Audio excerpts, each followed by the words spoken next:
देखिए, मुख्यमंत्री नीतीश कुमार ने जब शपथ लिया था उस समय ही ये स्पष्ट कर दिया था कि इस बार की सरकार रोजगार और उद्योग को बढ़ावा देगी।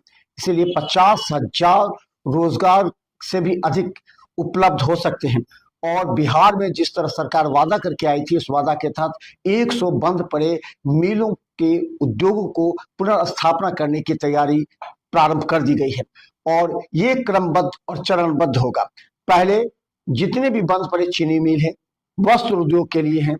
इसके अलावा हम बता दें सीमेंट उद्योग हो या अन्य जो फ्रूट प्रोसेसिंग की हो, इन तमाम उद्योग को प्रारंभ करने के लिए सरकार तैयारी कर रही है। और हमारी नजर लगातार है कि बिहार सरकार अगर राज्य में रोजगार के अवसर प्रदान करने के लिए, रोजगार के अवसर बढ़ाने के लिए अगर इस क्षेत्र में कार्य करती है तो विपक्ष का जो आरोप था वो पूरी तरह निराधार हो जाएगा। इसीलिए बिहार सरकार पूरी तरह इस बार 100 बंद पड़े सबसे पहले उन उद्योगों का लिस्ट तैयार कर चुकी है और उसे आवेदन अभी आमंत्रित किए जा रहे हैं